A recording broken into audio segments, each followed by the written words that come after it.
Hey guys, so we're gonna start with a Romanesco. It's from Italy. It's the bud of the cauliflower before it really starts blooming. It have a nutty flavor to it, and it tends to have this florally smell as well. The taste is not that strong as cauliflower though. So what we're gonna do is start with making a circular incision inside of the Romanesco at the bottom, just to make it easier to remove the stem. Remember to leave a couple pieces so you can use for garnishing. So we're gonna roughly chop it into some smaller pieces. We don't necessarily need to be uniform with it. Add the oil to the pot. Once it's heated, then we can add the garlic. Saute the garlic for a couple minutes or until it softens. Once that's complete, you can add the Romanesco to it. Continue to stir the Romanesco. Then we're going to start seasoning. We're going to add some salt and pepper and some onion powder.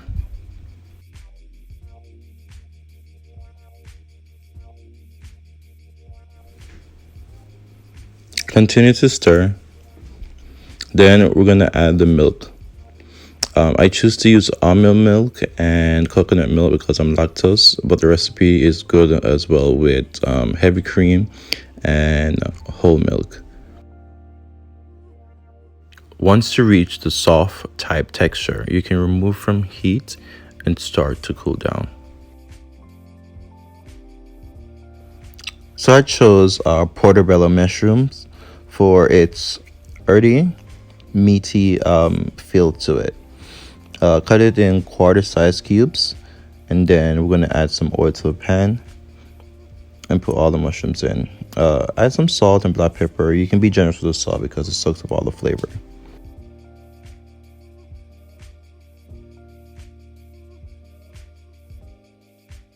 Continue to stir. Cook for 3 more minutes or until it's golden brown.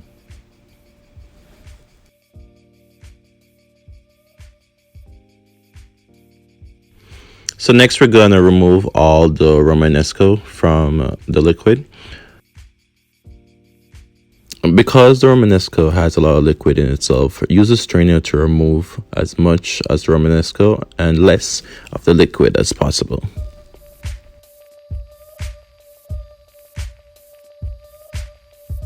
Save a cup of the Romanesco liquid so you can use for later.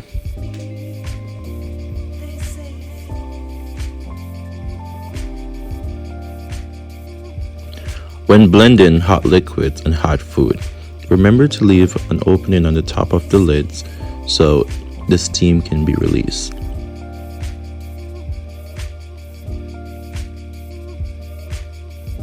So you can add some of the Romanesco liquids to adjust the texture of the puree as you feel fit.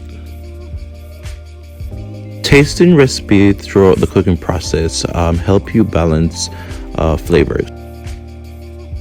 Next, add the butter, some salt and pepper to taste.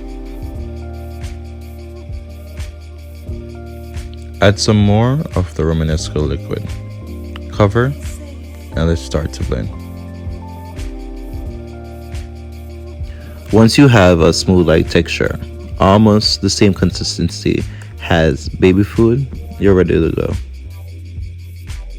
Strip steak, a tender cut of the cow that consists of muscles that do a little work. It also have a nice marbling to it. Use a napkin to damp off all the excessive water from the cleaning process. We're gonna add some black pepper and salt. We want to make sure that we cover all the surface here of the steak, front and back, so we can ensure that we get a nice crust once it goes in the cast iron.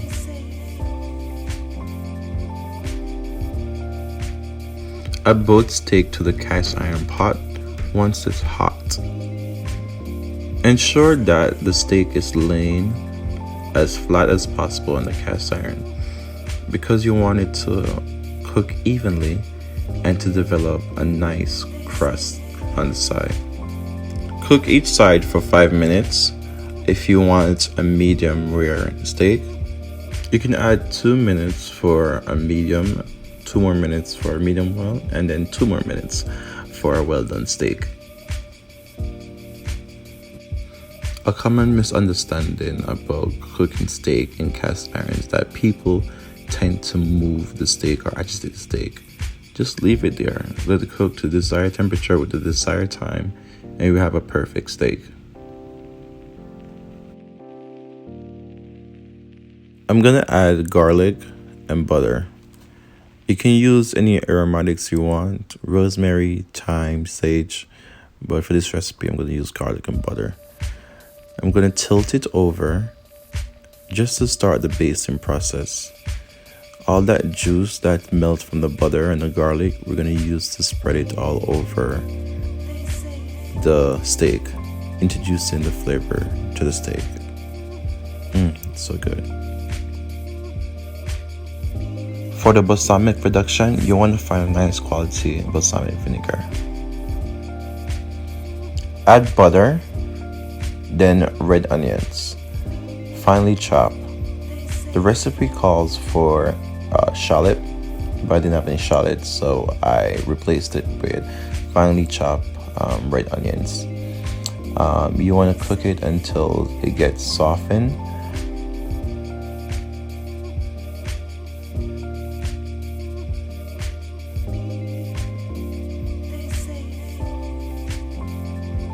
We're gonna add the balsamic to the pot, then stir the onions in. So I use a sugar syrup for this recipe, but you can use regular sugar instead. Add the butter, ensure that it's cold. It helps with the thickness of the sauce. Let it reduce for 2 more minutes on medium-low heat, and that's it for the sauce.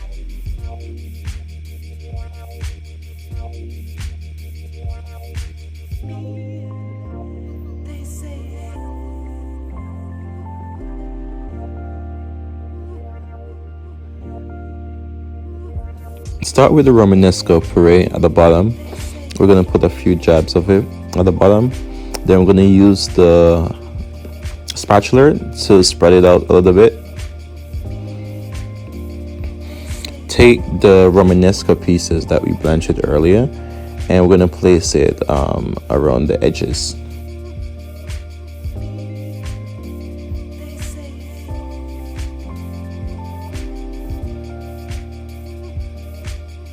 Then we're gonna add the mushroom around the edges as well.